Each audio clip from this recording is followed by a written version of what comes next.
미리 광고를 드렸던 대로 오늘 동의장로교회에서는 오늘 이 오전 예배를 부활주일 감사 예배로 드리게 됩니다.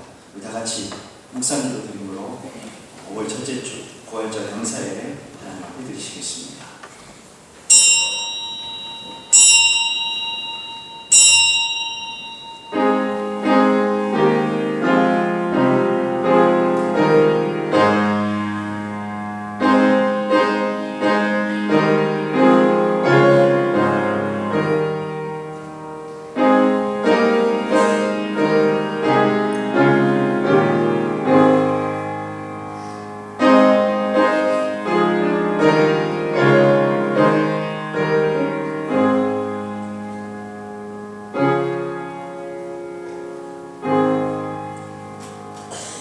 존귀하신 하나님, 한 주간도 은혜 안에 지켜주시고 오늘 다시 예배 자리에 우리를 불러주셔서 감사합니다. 특별히 오늘 우리가 십자가에서 죽으시고 부활하신 주님의 은혜를 기억하며 부활주일 예배로 모였습니다.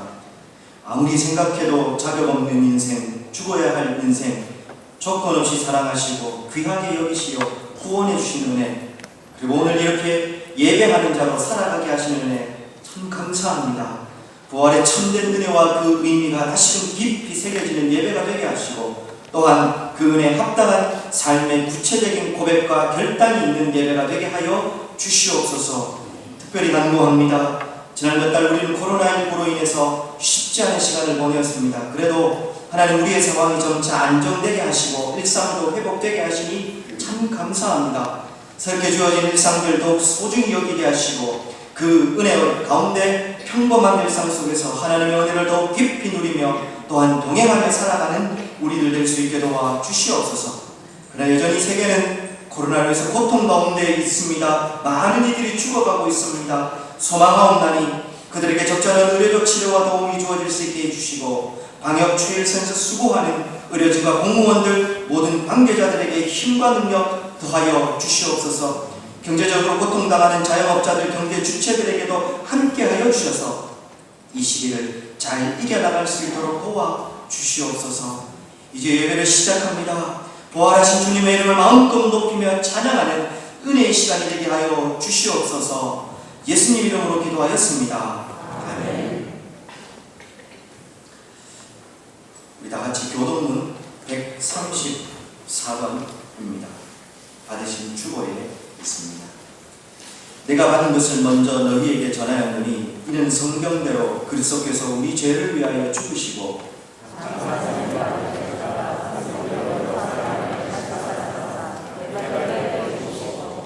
후에 12 제자에게와 그 후에 500의 형제에게 일시에 보이셨나니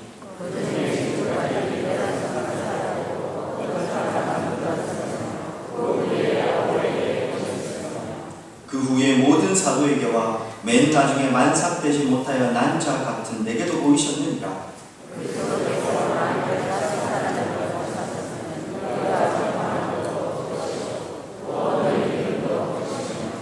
만일 그리스도 안에서 우리가 바라는 것이 다만 이 세상의 삶뿐이면 모든 사람 가운데 우리가 더욱 불쌍한 자이리라.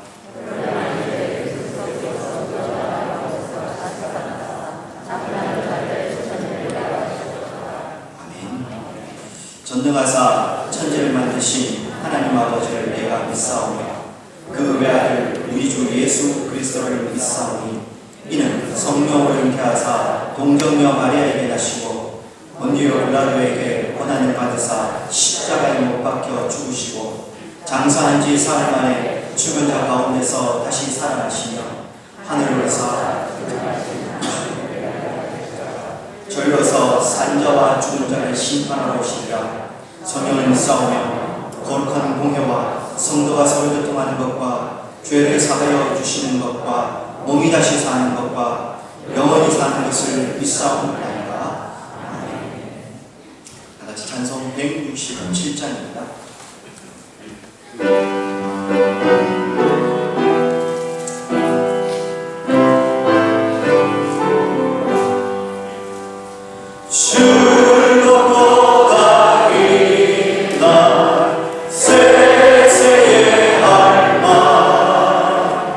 사망 번제 깨고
예수님을 따르며 늘 그분께서 선포하신 하나님 나라 복음을 들었던 제자들조차 십자가에 재현되는 예수님을 보며 자신들의 꿈이 허망하게 무너져 낙심하고 있던 중에 예언된 말씀대로 예수 그리스도를 부활케 하시고 부활하신 예수님을 다시 만난 제자들의 놀라운 변화를 통하여 그들이 체험하고 선포한 십자가와 부활의 복음을 우리가 보고 듣게 하셔서 이 시간 우리가 예수 그리스도를 생명의 주로 바라볼 수 있게 하신 자비로우신 하나님 아버지, 고난을 통해 우리가 어디로부터 나왔으며 우리가 어디에 의존되어야 살아갈 수 있는가를 다시 생각하게 하시고 그런 일련의 시간들을 통해 고난 중에 은혜로 인도하시는 하나님께서 오늘도 우리의 발걸음을 인도하시니 감사드립니다. 범사에 감사함을 배우게 하신 하나님 아버지, 한치 앞을 내다볼 수 없는 미약한 우리가 하나님께 예배드릴 때 우리의 모호했던 정체성이 바로 깨달아 알게 되는 시간이 되게 하시고 하나님의 백성들에게 말씀하신 하나님의 음성이 그리고 하나님을 믿는 성도들에게 말씀하신 하나님의 뜻이 이 시간 우리 마음판에 새겨지는 은혜를 허락해 주옵소서. 특별히 부활주일 예배로 드려지는 이 시간이 예수 그리스도를 주로 고백하는 우리가 우리의 구원을 위해 죽으시고 부활하신 예수 그리스도와 연합하여 우리도 날마다 그리스도와 함께 죽고 함께 부활하는 것이 고백되고 결단되는 은혜로운 시간이 될 수 있도록 도와주옵소서. 하나님 아버지, 엠마오로 가며 나사렛 예수에 대해 근심 어린 대화를 나누던 두 제자처럼 우리가 늘 선포되는 하나님 나라 복음을 듣고도 깨닫지 못하는 것은 아닌지 우리를 돌아봅니다. 예수님의 부활 소식보다는 자신들의 삶이 우선이 되었던 제자들처럼 예수님을 모르는 자와 같은 우리의 옛사람이 죽고 새 사람으로 부활하는 거듭남의 능력이 우리의 삶에 배어나기를 소홀하지 않았는지 우리를 돌아봅니다. 예수님을 보고도 깨닫지 못하는 그들처럼 늘 말씀을 통해 만나는 하나님을 외면하고 하나님의 뜻을 지나치는 삶을 살아가고 있지는 않은지 또 한 번 우리의 모습을 돌아봅니다. 십자가와 부활의 복음 앞에서 우리가 늘 죽어야 사는 신비로움을 일깨우시는 하나님 아버지,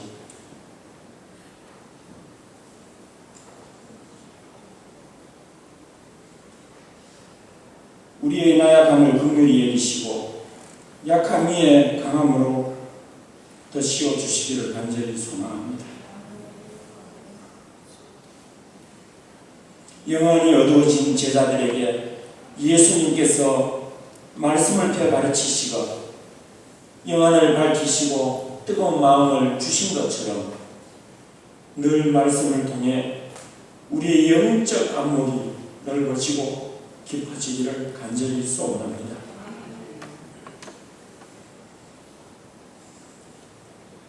당신의 선하신 뜻에 따라 세상을 다스리시고 보존하시며 성도들과 동행하시는 하나님 아버지, 예기치 않은 역병으로 온 세상이 두려움과 고통으로 어려움을 당하고 있는 이때에 자비로우신 하나님의 도우심을 간절히 기다립니다.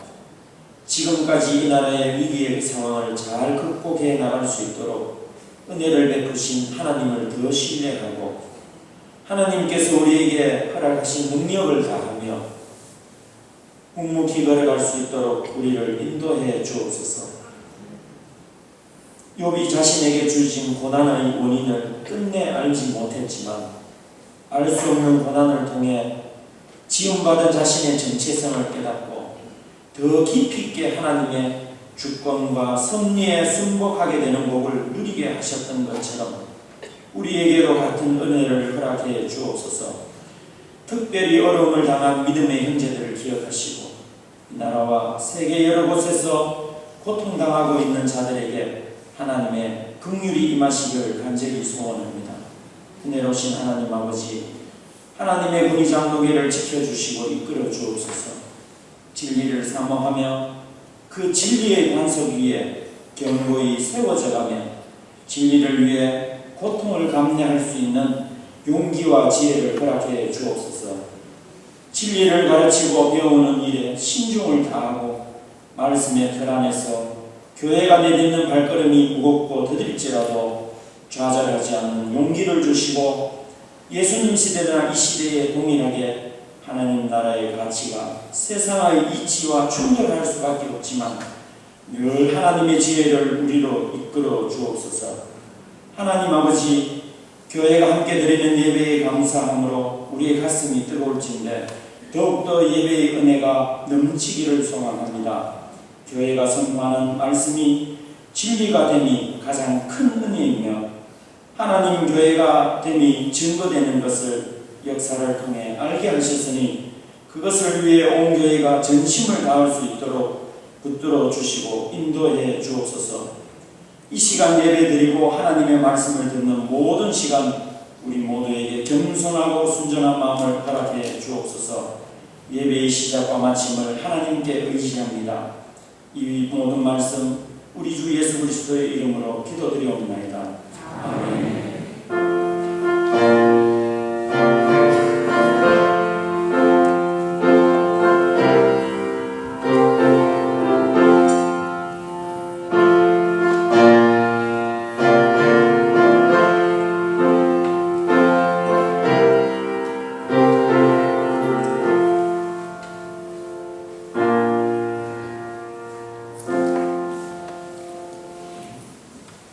오늘 우리가 함께 찾으신 말씀은 예레미야서 3장 11절에서 19절까지 말씀입니다. 예레미야서 3장 11절에서 19절까지 말씀입니다. 제가 가진 성경으로 구약 성경 1054쪽입니다.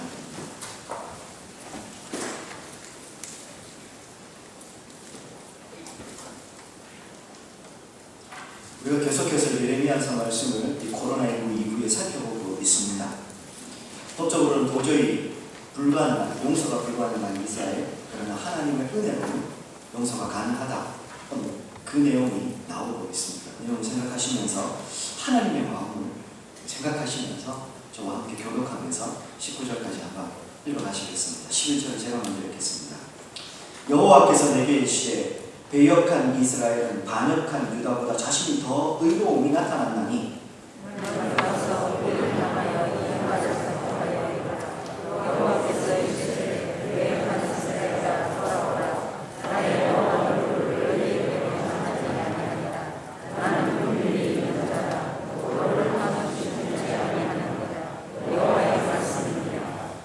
너는 오직 네 죄를 자복하라. 이는 네 하나님 여호와를 배반하고 네 길로 달려 이방인들에게로 나아가 모든 푸른 나무 아래로 가서 내 목소리를 듣지 아니하였습니다. 여호와의 말씀입니다. 여호와의 말씀입니다. 나는 내 하나님입니다. 내가 너희를 성읍에서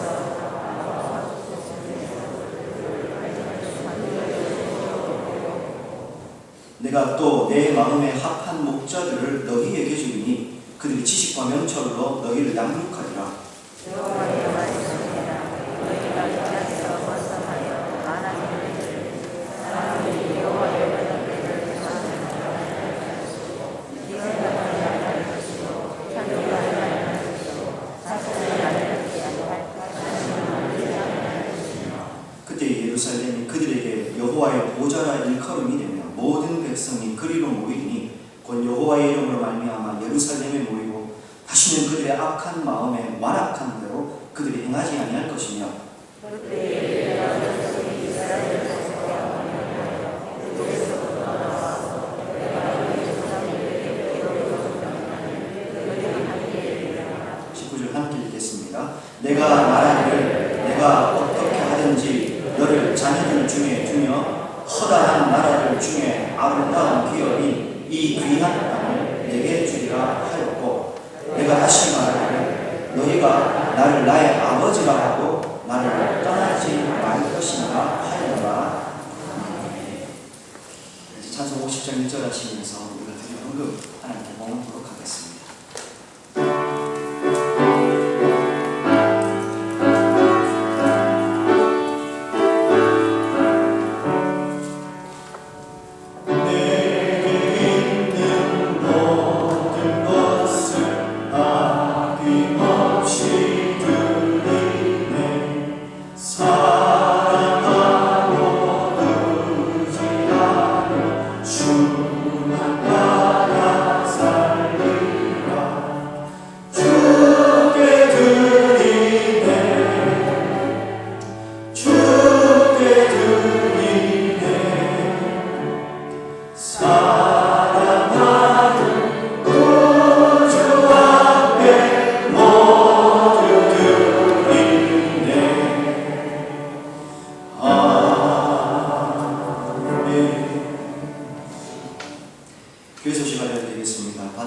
사명을 참조해 주시면 되겠습니다. 먼저 오늘은 말씀드린 대로 부활주일 감사예배로 오늘 우리가 드리게 됩니다. 부활의 참 기쁨과 소망이 우리의 심령 속에 다시금 새롭게 새겨지는 은혜의 주일 되었으면 좋겠습니다. 뿐만 아니라 따로 우리가 부활절 행사를 할 수 없는 관계로 대신 교회에서 떡을 준비했습니다. 나가시면서 받아가시면 되겠습니다. 아시는 것처럼 대면 접촉을 가급적 자제해야 하기 때문에 떡을 그냥 두면 하나씩 가지고 가시면 되겠습니다.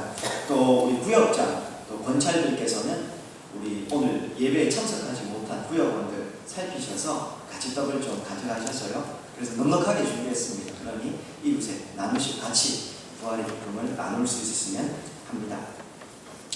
코로나19 확산 방지를 위해서 우리가 계속해서 예배를 제한적으로 좀 드리고 있습니다. 늘 광고 드리는 대로 당회에서 매주 상황을 예의주시하면서 결정을 내리고 있습니다.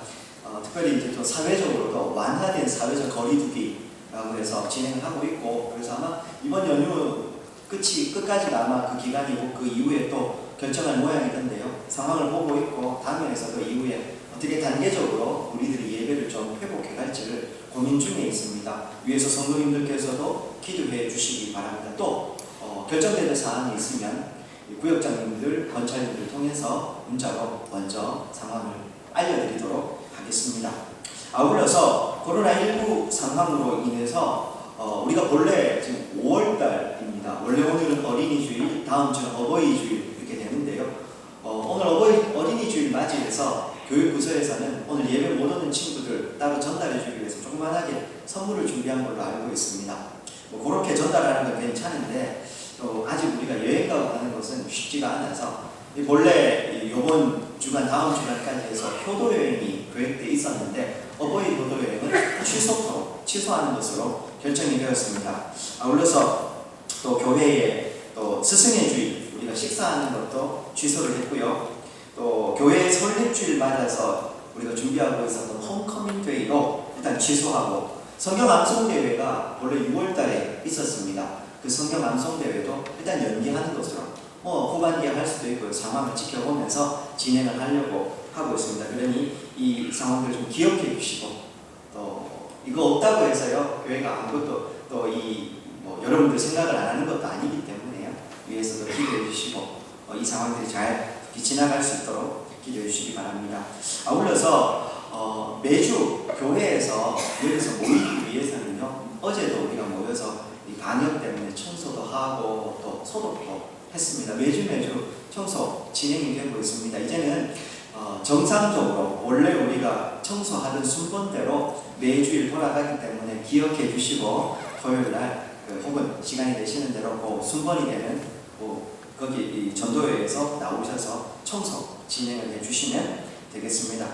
뿐만 아니라 교회 오시면 성경책 공용으로 교회에 비치한 게 있습니다. 근데 요즘 오셔서 공용 성경책을 쓰시는 분들이 아직도 좀 있으시던데요. 주의하시는 분들은 주의하고 계시는 것으로 제가 알고 있습니다만, 본래 코로나19 이후에 교회에서 가급적이면 비치된 공용 성경을 사용하지 않는 것을 권고하고 있습니다. 왜냐하면 여러 사람이 사용을 하기 때문에 어떻게 될지 모르기 때문에 그렇습니다. 그래서 가급적이면 본인 개인의 성경책을 지참하셔서 오셔서 예배를 더 진행해 주셨으면 좋겠습니다. 세 번째 강구에서는 여전히 우리가 계속하고 있는 대로 코로나19로 인해서 방역 수칙을 지켜가면서 예배를 드리고 있습니다. 오늘도 잘 지켜주셔서 감사합니다. 표시된 자리에 착석하셔서 예배를 진행해 주시고 발열 체크 인원 파악 계속하고 있습니다. 개인 수칙 특별히 잘 지켜주셨으면 합니다. 아마 이 방역 마스크 쓰고 예배하시는 것이 답답하실 겁니다. 근데 그렇다고 해서 지난주에도 말씀드렸고 계속 말씀드립니다만, 내가 답답하다고 해서 벗으면 내가 다른 사람한테 피해를 안 입히면 된다라고 할 수 있지만, 나를 위해서도 상대방을 위해서도 교회의 실내 안에서만 마스크는 반드시 규정대로 착용을 해주시기 바라고, 또 마스크도 일회용 마스크, 전 마스크 안 됩니다. 방역 마스크 반드시 챙겨서 사용을 해주시기 바랍니다. 그리고 대인 간의 접촉도 최대한 자제를 해주셨으면 좋겠고, 또 의심 증상이 있거나 건강이 염려스러운 분들은 계속 가정예배 모범안과 동영상 예배가 제공되고 있으니 그것으로 예배를 대신해 주시면 되겠습니다. 예, 이상입니다. 이제 제가 오늘 우리가 드린 헌금을 위해서 또 한 번 더 기도하고 기도하도록 하겠습니다. 하나님 아버지, 참 감사합니다. 지난 한 주간도 은혜 중에 지켜주셔서 오늘 우리가 다시 주님 앞에 예배합니다. 하루하루 살아가는 일상이 얼마나 큰 은혜인지 다시 기억합니다. 코로나19로 인해서 우리가 모여서 함께 예배하는 이것이 얼마나 큰 은혜요 감격인지도 깨닫게 하시니 감사합니다. 주님, 한동안 예배를 모여서 드리지 못하면서 우리 마음에 예배를 사모하는 마음이 있었습니다. 소망하기는 하나님 앞에서는 그날까지 예배를 사모하고 주의 나라를 사모하는 이 마음이 더욱 깊어지게 하시고, 우리가 날마다 이런 마음으로 하나님 앞에 예배하는 예배자들이 다 될 수 있도록 도와주시옵소서. 일상이 소중한 만큼 그 일상에서 우리를 불러주신 하나님의 은혜에 합당하게 예배자로 또 하나님 나라를 세워가는 우리 모든 성도들이 될 수 있도록 도와주시옵소서. 여전히 하나님 이 자리에 오고 싶지만 이런저런 상황으로 오지 못하는 성도들도 있사오니 주께서 저들도 기억하셔서 그들이 예배하는 그 자리가 하나님을 예배하는 참된 예배 자리가 될 수 있도록 지켜주시옵소서. 주님, 오늘도 특별히 부활주의를 맞이하며 사랑하는 성도들 그 부활하신 주님을 찬양하며 기뻐하는 마음으로 나아왔습니다. 부활주의 헌금을 드리며 그 헌금에 우리의 마음을 담아 드립니다. 물질을 드릴 뿐만 아니라 물질에 담겨있는 우리의 삶의 고백과 헌신을 하나님께서 받아 주시옵소서. 삶이 어려워질수록 하나님 나라를 더 소망하게 하시고, 주여 그러할수록 물질의 매이기보다는 하나님의 은혜를 더 붙잡는 우리의 삶이 되도록 도와주시옵소서.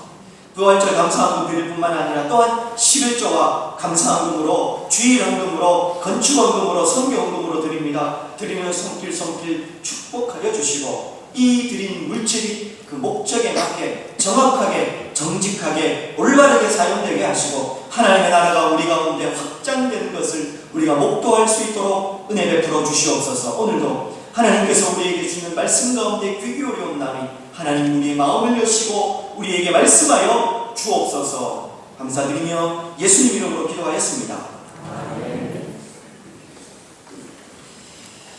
하나님께서 예레미야를 선지자로 부르십니다. 1장의 내용이었습니다. 그 부름 예레미야를 통해서 시동 그런 것도 없었습니다.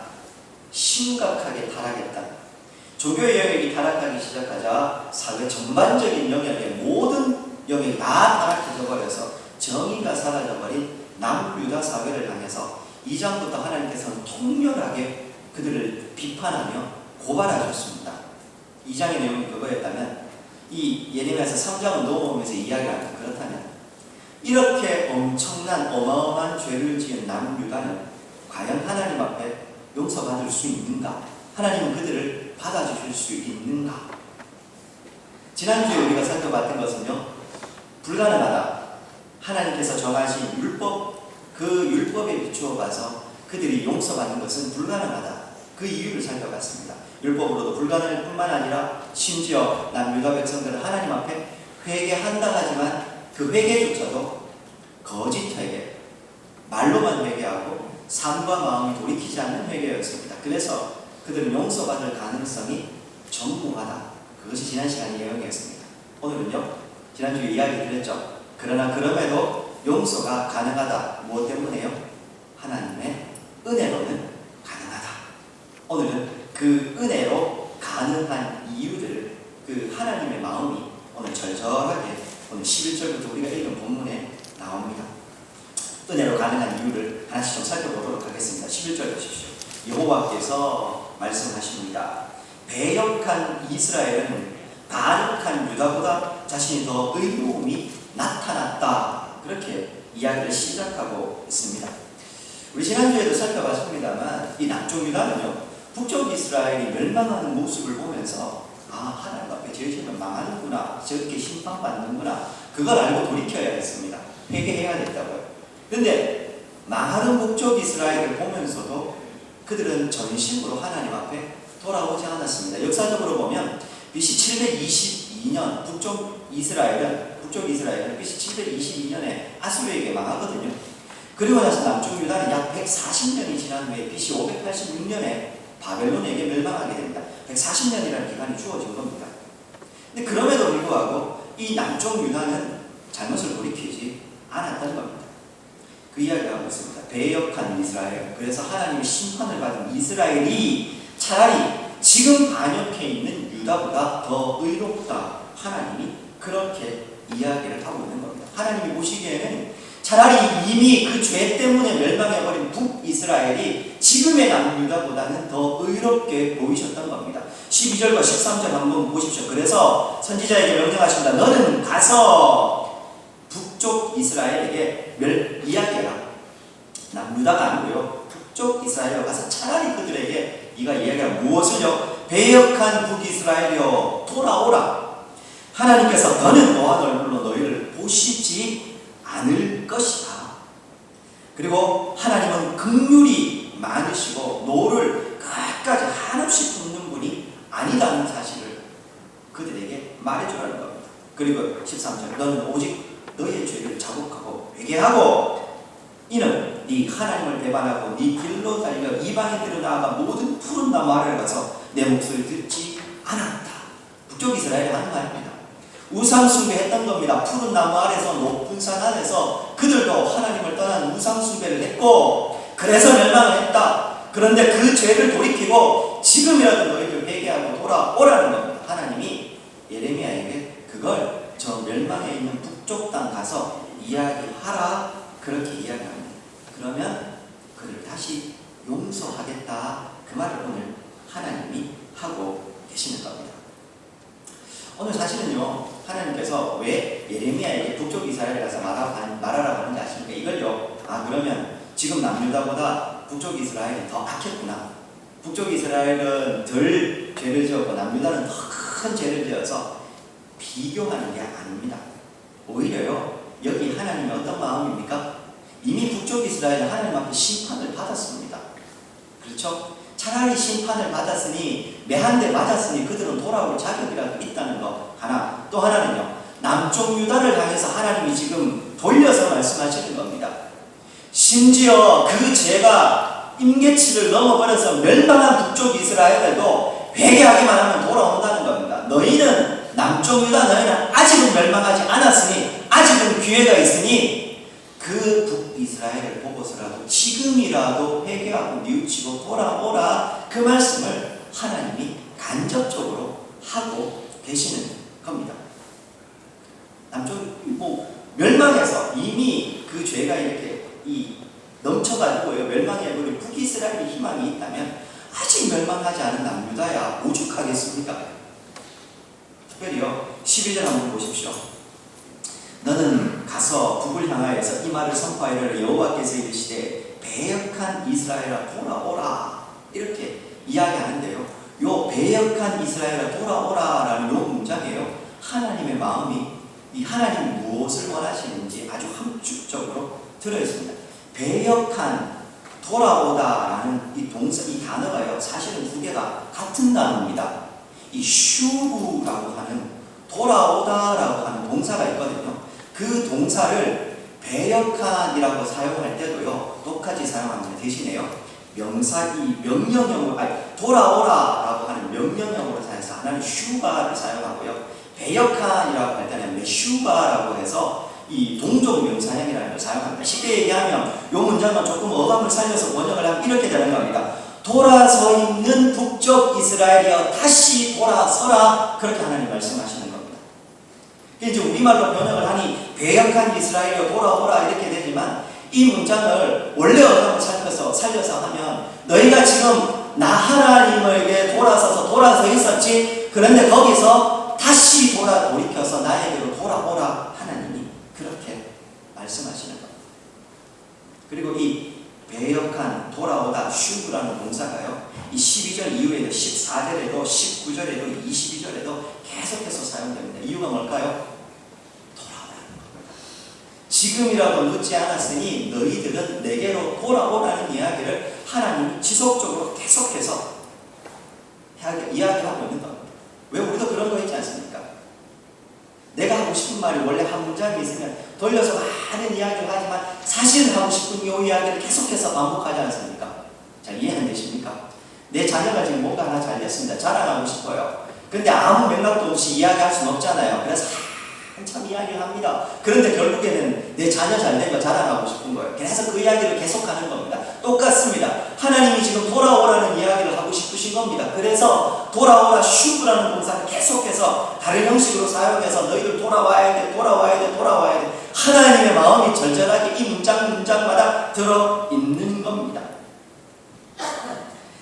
비록 너희들이 나 싫어서 돌아갔지만 지금이라도 너희들이 기만 하면 내가 너희를 받아주겠다는 이야기를 하나님이 하고 있는 겁니다. 14절부터 19절에는 그런 하나님의 마음이 더 절절하게 들어 있습니다. 한번 보십시오. 14절 여호와의 말씀입니다. 하나님 다시 말씀하십니다. 배역한 자식들아. 여기서 자식들아 할 때는요, 단순히 북이스라엘만 지칭하는 게 아니고 남쪽 이스라엘 다 포함해서 남북 이스라엘 전체를 통틀어서 내 자녀들이여 돌아오라. 또 슈브를 사용하면 돌아오라. 난 너희의 남편이기 때문이다. 나는 아직도 너희들과 이 관계를 끊지 않았다. 너희는 여전히 내 아내고 나는 너희의 남편이기 때문에 돌아오라. 내가 너희를 성읍에서 하나와 종족 중에 족속 중에서 둘을 택하여 너희를 시온으로 데려오겠고 15절 내가 또 내 마음에 합한 목자들 너희에게 주리니 그들이 지식과 명철로 너희를 양육하게 될 것이다. 계속해서 말씀하십니다. 16절 여호와의 말씀이다. 너희가 이 땅에서 번성하여 많아지게 될 것이고 그렇게 많아질 때에는 사람들이 여호와의 언약궤를 다시 말하지 아니할 것이요 생각하지도 기억하지도 아니할 것이요 찾지도 아니할 것이요 다시 만들지도 아니할 것이고 17절 그때는 예루살렘이 뭐가 될 거라고요? 여호와의 보좌, 하나님이 직접 임재해서 다스리시는 보좌가 될 것이다. 그렇게 이야기를 하고 있습니다. 그래서 모든 백성이 모이게 될 것이고 여호와의 이름으로 말미암아 예루살렘에 모이고 다시는 그들의 악한 마음이 완악한 대로 그들이 행하지도 않게 될 것이다. 마지막으로 19절 한번 보십시오. 내가 말하기를 내가 어떻게 하든지 너를 자녀들 중에 두며 무슨 말일까요? 너희들은 나 싫어 떠났지만 나는 어떻게 하든지 너희들을 내 자녀로 만들고야 말 것이며 허다한 나라 중에서 아름다운 기업인 이 귀한 땅을 너에게 주고야 말겠다. 하나님 입장에서는요, 이스라엘 아니라 다른 족속 또 택해서 그들에게 이 땅을 주셔서 상관없습니다. 그렇지 않습니까? 그렇게 하시지 않습니다. 한 번 사랑, 영원한 사랑. 너희들 나 싫어 돌아갔지만 나는 끝까지 너희들 내 자녀 삼을 것이고 이 땅도 너희들에게 반드시 주고야 말 것이다. 그렇게 오늘 이야기를 하고 계십니다. 하나님이 이 마음을 좀 보이십니까? 사실은요 14절부터 19절까지 문장은 굳이 제가 의미를 깊이 설명드리지 않아도 그 내용이 다 우리의 마음에 와닿는 별로 어려운 내용이 없습니다. 하나님께서요 그를 어떻게 회복하실지 구체적인 내용이 14절부터 19절 사이에 다 포함이 되어 있는 겁니다. 제일 먼저는 18절 한번 보십시오. 그때에 유다 족속이 이스라엘 족속과 동행하여 남쪽 유다도요 북쪽 이스라엘과 함께 동행해서 어떻게 될 거라고 합니까? 북에서부터 나와서 내가 너희 조상들의 기업을 준 땅에 그들이 함께 이르게 될 것이다. 그들 모두가 다 회복되게 될 것이다. 북쪽에서 왜 옵니까? 북쪽으로부터 기울어진 것. 즉 이스라엘 기준으로 해서요 저 북쪽에 아수르도 바벨론도 있었거든요. 거기로 포로로 끌려갔다가 거기서부터 내가 너희를 불러올 것이다. 그렇게 이야기합니다. 15절도 한번 보십시오. 하나님께서요 그들을 직접 양육하신다. 그렇게 이야기를 하고 있습니다. 16절에서는요 더 놀라운 이야기도 합니다. 그들이요 다시는 여호와의 언약궤를 생각하지도 기억하지도 찾지도 만들지도 않을 것이다. 그렇게 이야기합니다. 심지어 예루살렘은 하나님의 보좌가 될 것이다. 그렇게 얘기합니다. 이게 무슨 의미가 뜻입니까? 궁극적으로 회복된 하나님의 나라에 대한 비전, 소망을 여기서 하나님이 말씀하고 있는 겁니다. 우리 일반적으로 알고 있습니다. 예루살렘에 성전이 있습니다. 그 성전 한가운데 지성 속에 언약궤가 있습니다. 그리고 그 언약궤 뚜껑 위에요, 뭐가 있다고 했습니까? 그룹 천사들의 형상이 있고 그 위를 시은좌, 그래서 하나님께서요 그 뚜껑이 하나님의 보좌란 말입니다. 그래서 하나님이 이스라엘 백성들 가운데 임재하신다 할 때 그 시은좌 위에 직접적으로 하나님의 영광이 임재했었습니다. 거기가 하나님의 보좌였다는 말입니다. 상징적인 의미이긴 하지만 그랬다는 말입니다. 즉 예루살렘 성전 지성소 언약궤는 하나님이 당신의 백성들과 함께 하신다는 상징적인 의미가 있었습니다. 내가 너희와 함께하고 있고 너희를 지금 다스리고 통치하고 있다는 것을 드러내는 것이 언약궤였던 겁니다. 그런데 오늘 16절에 보시면 이스라엘 백성들이 더 이상 이 언약궤를 생각하지도 기억하지도 찾지도 만들지도 않을 것이다, 그렇게 이야기를 하고 있습니다. 그리고 내가 너희들에게 그 예루살렘이 오히려 그냥 내 보좌가 될 거다, 내가 거기에 직접 앉아서 너희를 통치할 거다, 그렇게 이야기를 하고 있습니다.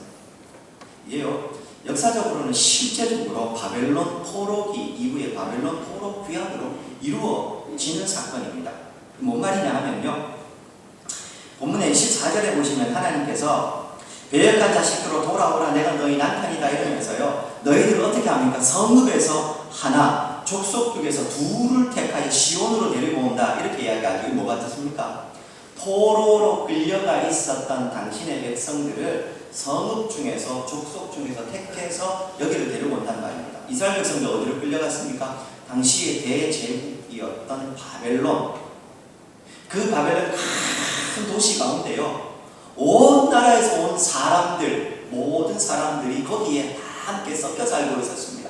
그 수많은 사람들 중에서 그 큰 성읍 중에서 너희를 꼭 택해서 내가 데리고 올 것이고, 바벨론이 당시에 전 세계를 지배하면서 온 나라의 족속들이 바벨론 땅에 있었는데 그 수많은 족속 중에서 너희들을 내가 택해서 이 시온 예루살렘으로 데리고 오겠다, 그 이야기를 하고 있는 겁니다. 언약궤를 생각하지 않을 거라는 말은 무슨 의미일까요? 바벨론이 이스라엘을 침공하면서 역사적으로 성전이 무너지면서 언약궤가 사라져버렸거든요. 이거 어디로 갔는지 모른답니다. 아직도 원래 그 하나님 만드신 거 아닙니다. 불타 없어져 버렸는지 누가 훔쳐갔는지 아무도 모릅니다. 실제로 나라가 망하면서 성전이 무너지면서 언약궤도 사라져 버렸거든요. 이스라엘 백성들 입장에서는 엄청나게 충격적인 사실이었습니다. 언약궤가 사라지다니. 하나님이 우리 가운데 임재가 사라졌다는 말인가? 하나님이 말씀하시나? 아니! 내가 너희들을 궁극적으로 회복하시는 사회에서는 더 이상 그 언약궤가 필요 없다. 왜? 언약궤는 내 임재의 상징적인 거였는데 이제는 그 상징도 필요 없다는 겁니다. 내가 너희와 직접 함께 할 것이기 때문에 그것은 필요가 없다. 내가 너희들과 동거동락하겠다. 그래서 예루살렘은 하나님의 보좌가 될 것이다, 그렇게 이야기합니다. 지금 하나님이 이 이야기를 하고 있는 대목이 어디입니까? 범죄해서 하나님이 더 이상 법적으로는 너희들의 용서가 불가능하다라고 선언된 남쪽 유다를 향한, 아니 보다 넓게는요 이스라엘 백성들 전체를 향한 하나님의 선언이 이겁니다. 법적으로는 불가능하지만 너희들이 돌아서기만 하면, 돌아서 있었던 너희들이요 다시 나에게로 돌아오기만 하면 내가 너희들을 회복하겠다. 어느 정도예요? 다시는 언약궤도 필요 없고 아무것도 필요 없고 내가 너희들과 직접 동고동락하면서 반드시 너희들을 내 백성, 내 아내로 삼아 버리겠다, 그렇게 이야기를 하는 겁니다. 한 가지 의문이 되실 수 있습니다. 아니 목사님, 근데 역사적으로 보면 물론 예레미야 이 말씀이 선포된 이후에 이 이스라엘 망합니다. 그리고 포로로 끌려갑니다. 포로로 다시 돌아옵니다. 성취가 됩니다. 근데 그렇다고 해서 하나님이 이스라엘 백성들 가운데 실제적으로 그들을 영원토록 당신의 백성들 삼고 그들이 그렇게 궁극적으로 회복된 하나님의 나라가 됐습니까? 아니요. 그들은 또 이후에 하나님을 또 떠나고 또 하나님을 배역합니다. 그럼 도대체 이 말씀은 언제 이루어지는 겁니까? 이 말씀은요 역사적으로는 짧게는 바벨론 포로 교환 이후에 이루어지지만 동시에 먼 미래에 하나님 나라가 임하여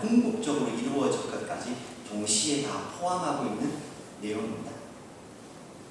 좀 어려운 내용이지만 제가 그때 말씀을 드렸습니다. 성경에 예언서에 이야기하는 두 지평에 대한 이야기였습니다. 두 지평이라는 단어를 모르셔도 됩니다. 높은 산꼭대기에 올라가시면요, 그 산꼭대기에서 멀리 내려다 보시면 눈앞에 있는 봉우리도 보입니다. 그러나 동시에요, 저 멀리 있는 또 다른 산의 봉우리도 보이고 도시도 보입니다. 한눈에 두 개가 당시에 들어오는 겁니다. 예언의 두 지평이 그런 말입니다. 짧게는 눈앞에 이스라엘 백성들이 하나님의 징계를 받아서 멸망하지만 다시 돌아오는 포로귀환에 대한 이야기이기도 하지만, 동시에 이것은 궁극적으로 이스라엘 백성들뿐만 아니라 모든 하나님의 백성들이 회복되는 하나님 나라의 궁극적인 모형을 이야기하는 겁니다. 그럼 왜 이렇게 어려운 이야기를 하고 있느냐? 시범 케이스, 예와 같은 겁니다. 역사 속에서 이루어진 작은 이 하나님의 구원하심을 통해서요, 궁극적으로 이루어질 하나님의 구원하심에 대해서 사람들이 예상하고 기대하게 만드는 겁니다. 우리가 이 땅에서 요만큼 맛보는 천국의 삶이 있습니다. 그게 천국은 아닙니다. 그러나 그 작게 맛보는 천국을 통해서요, 궁극적으로 이루어질 천국의 삶이 어떤지를 가늠해 볼 수 있는 겁니다. 똑같은 이야기입니다. 작은 역사 속에서의 회복을 통해서 궁극적인 하나님의 나라에 대한 소망을 바라보고 붙잡게 하시는 겁니다. 오늘 예레미야서는 하나님이 예레미야를 통해서 이스라엘 백성들에게 너희들이 비록 법적으로는 불가능해서 심판을 받게 되겠지만 내가 바벨론 포로귀환을 통해서 너희들을 회복하고 용서할 거야, 그 이야기를 하고 있고요. 동시에 궁극적으로 너희를 포함해 이스라엘, 아니 하나님의 백성 모두를 하나님 나라 안에서 내가 회복하고 그들 다 내 백성 삼겠다는 것을 하나님이 말씀하시는 겁니다. 그런데요, 거기서요, 여기에 보시면 다시 좀 돌아보면 이 일이 어디서 궁극적으로 이루어지겠습니까? 예수 그리스도의 십자가 사건에서 이루어지는 겁니다. 작은 하나님의 구원하심의 역사가요, 하나님 나라의 궁극적으로 이루어지는데 그 일이 예수 그리스도의 십자가 사건 아래에서 이루어졌다는 겁니다. 좀 복잡한 이야기를 해야 하지만 제가 오늘 이야기하고 싶은 하나님의 마음에 관한 이야기입니다. 하나님 오늘 본문으로 다시 좀 돌아보시면 오늘 이스라엘 백성들은 가망이 없었습니다. 법적으로 완전히 그들은 사망 선고 받았고 끝나는 겁니다. 하나님이 제정하신 율법 안에서 그들은 더 이상 용서받을 가능성 제로. 그런데요, 비록 너희들이 불가능한 존재일지라도 너희들이 그저 그 자리에서 돌이키기만 하면 내가 너희들을 다시 내 자녀로 삼겠다. 왜? 나는 여전히 너희의 남편이기 때문이다 라고 하나님이 선언을 하시지 않습니까? 오늘 이 똑같은 일이 예수 그리스도의 십자가 사건 아래서 이루어졌다는 겁니다. 사랑하는 여러분, 이스라엘 백성들이 하나님께서 주신 이 율법을 가지고 지켰습니까? 못 지켰습니다. 하나님이 그들에게 주신 율법요, 그냥 지키면 됩니다. 그렇지 않습니까? 원래는 이 율법도 이스라엘 백성들 그들을 하나님 골탕 먹이기 위해서 주신 게 아니라고 말씀을 드렸습니다. 하나님은 당신의 백성들과 함께하고 싶으십니다. 문제는 하나님의 문제가 아니라 죄 있는 인간이 하나님에게로 잘못하면 죄에서 사망, 죄를 가지고 하나님을 만나면 죽기 때문에 하나님이 그래서 피할 길을 하나 내셨습니다. 그게 바로 구약에서 주신 제한 속죄액이 율법이었습니다.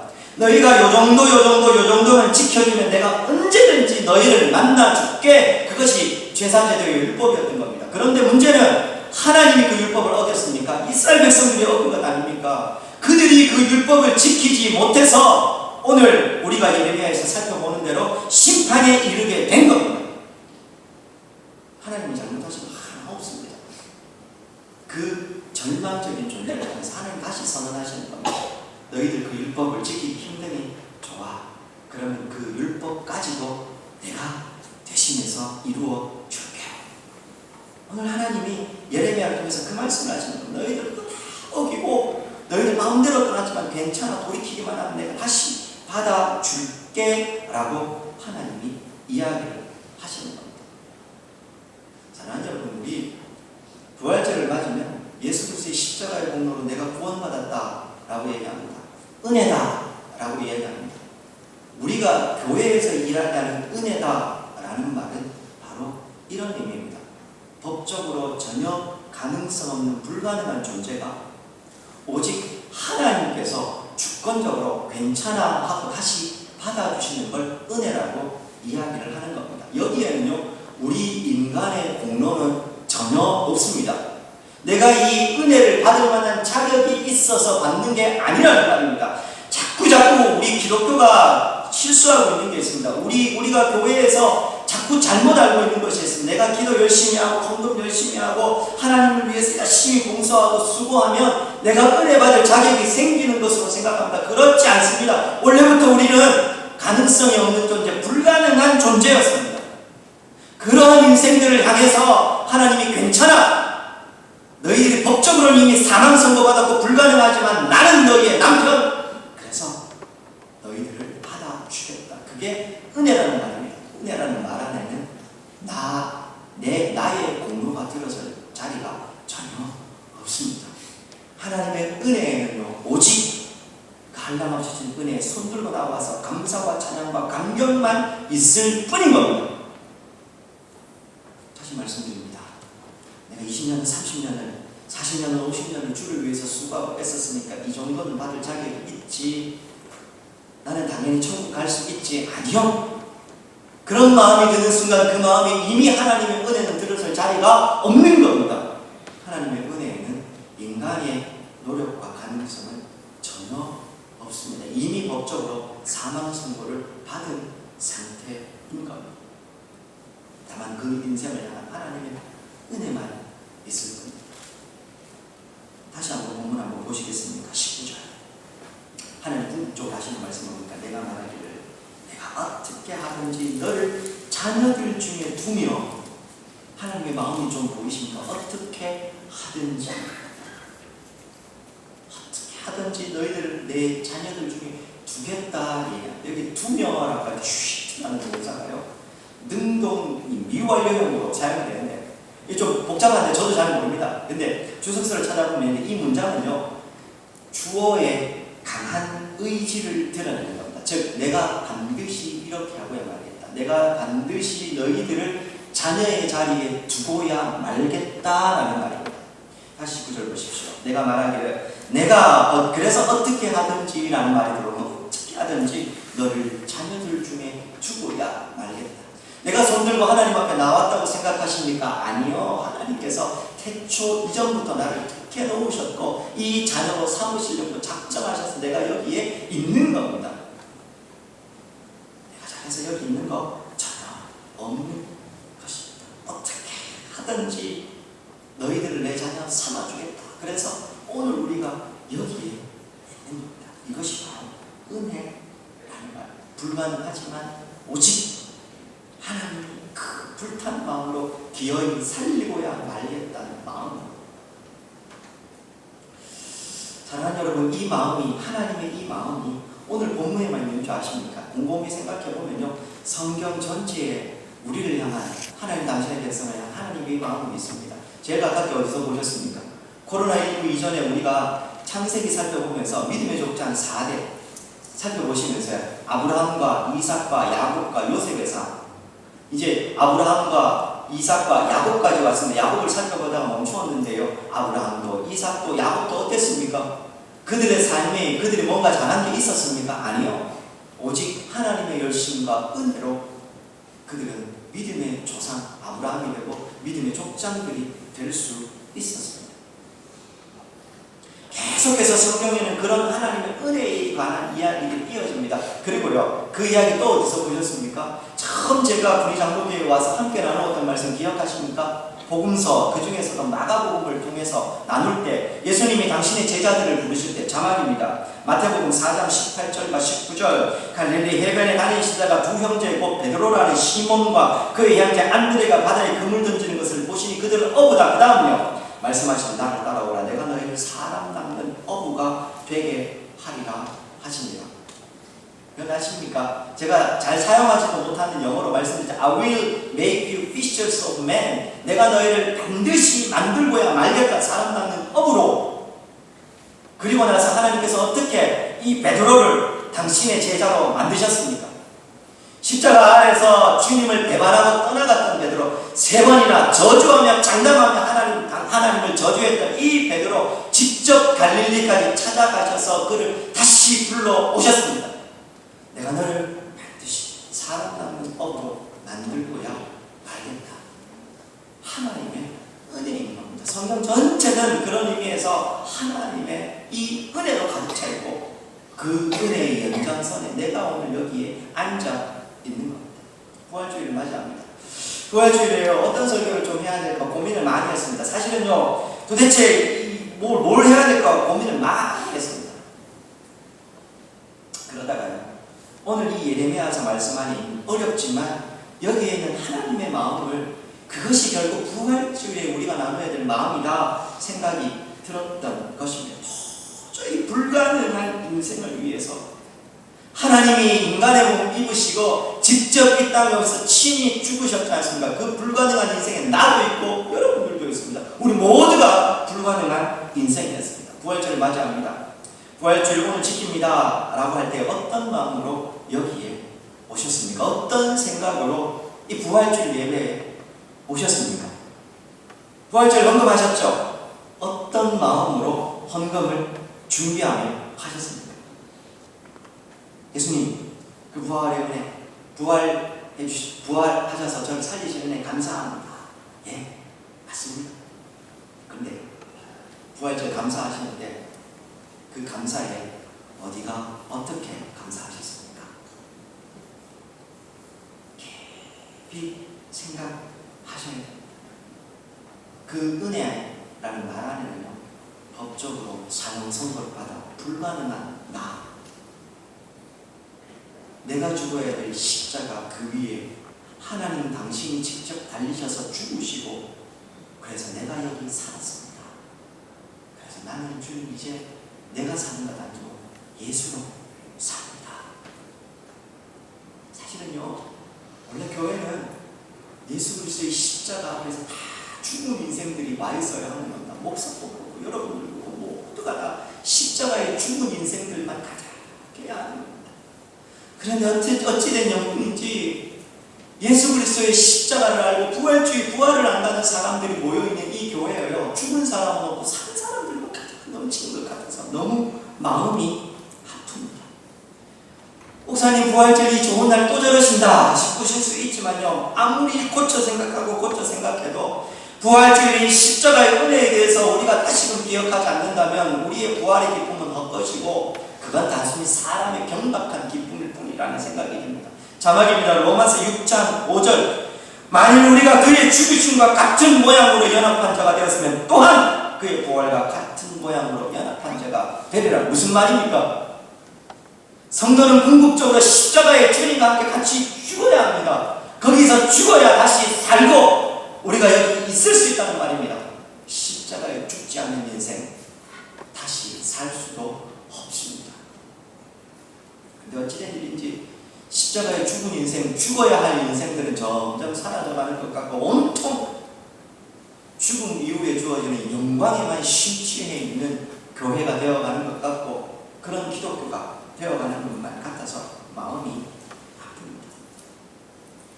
시간이 좀 가지만 조금 더 말씀을 드리겠습니다. 예수님 십자가에 달리셨을 때를 좀 생각해 보십시오.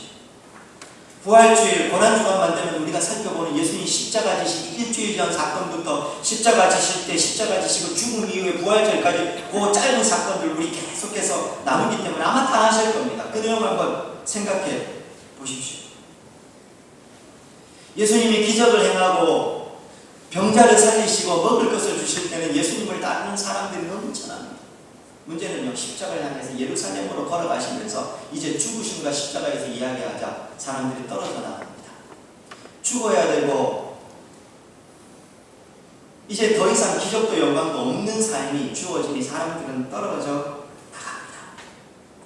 십자가 위에 예수님 달려 계실 때 목숨으로 주님 나는 지키겠습니다 했던 제자들 하나도 없습니다.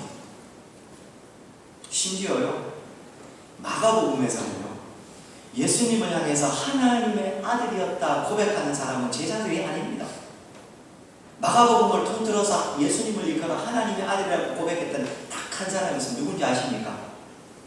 십자가에 못 박히신 예수님을 바라보았던 백부장이 예수님이 운명하시다 저는 진실로 하나님의 아들이었도다. 예수님을 불과 6시간 정도 지켜봤던 백부장, 그는 십자가에 달리신 예수님을 보면서 주는 진실로 하나님의 아들이었다 고백하는데 3년을 동고동락하며 주님을 따랐던, 목숨을 걸고 주님을 따르겠습니다 이야기했던 제자들 그 누구도 마가복음에서 주는 하나님의 아들이십니다 고백한 사람이 없습니다. 예수님의 부활을 처음으로 목격했던 사람이 누구였습니까? 제자들이었습니까? 아니요, 여인들. 그렇지 않습니까? 조금 더 기억을 떠올려 볼까요? 예수님 당시에는 증인으로서 여인과 아이들이 효력이 없었습니다. 그런데 그 부활의 첫 증인이 여인들이었다는 사실은 어떻게 받아들여야 될까요? 예수님이 이 땅에 오셔서 처음 십자가 지시고 죽으실 때도 여전히 예수님 곁을 지킨 사람들은 주류, 내가 제자라고 하는 사람들은 아무도 없었고요. 오히려 법적으로 증인으로 불가능한 사람들, 예수님을 그저 6시간 지켜봤던 사람, 그런 사람들은 예수님을 제대로 고백했을 뿐이었습니다. 모두가 다 외면하는 상황 가운데 예수님 그 십자가의 길을 걸어가셨고 죽으시고 그래서 새롭고 산 길을 우리에게 열어주셨습니다. 오늘 우리가 그 은혜로 여기에 있는 겁니다. 내가 아직 죄인 되었을 때 주께서 나를 위해서, 우리를 위해서 죽으셔서 우리를 살려주신 겁니다. 그 은혜가 바로 부활절인 겁니다. 부활절을 맞이합니다. 하나님의 은혜와 이 십자가에 대해서 우리가 좀 다시 생각해 보아야 합니다. 나는 정말 이 십자가의 은혜를 제대로 경험한 인생이 맞는가 생각하셔야 합니다. 지금까지 모르셨어도 괜찮습니다. 아직까지 이 은혜와 사랑 나는 잘 경험하지 못했습니다. 괜찮습니다. 오늘부터 다시 시작하시면 됩니다. 왜냐하면 오늘 예레미야에서의 말씀이 있지 않습니까? 비록 돌아서 있는 그들, 법적으로 사망 선고받은 그들일지라도 나는 여전히 남편이고 내가 너희를 내 자녀로 어떻게 하든지 너를 내 자녀로 삼고야 말겠다는 하나님의 사랑이 십자가를 통해서 오늘 우리에게까지 이어지기 때문에 지금까지 모르셨어도 괜찮습니다. 다시 오시기 바랍니다. 그래서 오늘 부활절 우리에게 참된 부활이 되면 좋겠습니다. 그 주님의 은혜를 진심으로 높이고 감사하는 부활이 되기를 주의 이름으로 축원드립니다. 오늘 말씀을 생각하시면서 한 번만 좀 기도했으면 합니다. 사랑하는 여러분, 오늘 말씀에서요 하나님이 한 가지 요청하는 게 있습니다. 돌아서라. 돌아선 너희들이여 다시 돌아서라. 그것만 하면 내가 어떤 상황에서도 너희를 받아주겠다. 참되에게는 거기서부터 시작이 됩니다. 하나님을 향한 미안한 마음을 가진 아니요, 시커 울었더니 마음이 후련하다, 감정적인 그런 후련함 아닙니다. 돌아서는 것, 삶의 실제적인 결단과 변화가 필요한 겁니다. 그러면 하나님이 우리를 받아주시겠다. 그렇게 얘기하면 묵은 땅을 갈아엎어야 됩니다. 가시덤불이 있는 곳이 아니라 완전히 새롭게 갈아엎어진 땅이 되어야 새롭게 하나님의 은혜가 시작이 되는 겁니다. 부활절 맞이합니다. 코로나19로 선언합니다. 차라리 잘 됐습니다. 들뜨고 십자가 없는 부활의 기쁨만 넘치기보다 차라리 잘 됐습니다. 오늘 이 시간에 십자가의 은혜로 다시 나아가서 주여 묵은 땅을 갈아엎고 내가 참된에게로 돌아서며 하나님 앞에 나옵니다. 그러니 십자가의 참된 은혜가 내 삶에 다시 새겨지게 도와 주시옵소서. 다 같이 결단하며 한번 기도하도록 하겠습니다. 기도하시겠습니다. 준비하시고 하나님 같이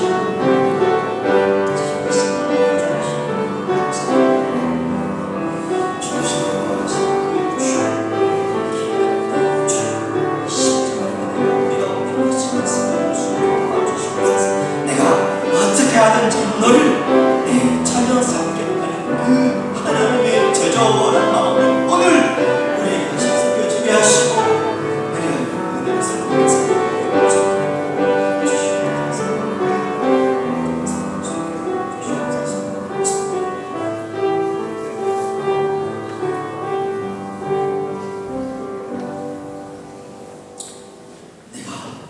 어떻게 하든지 너를 내 자녀로 둘 것이다.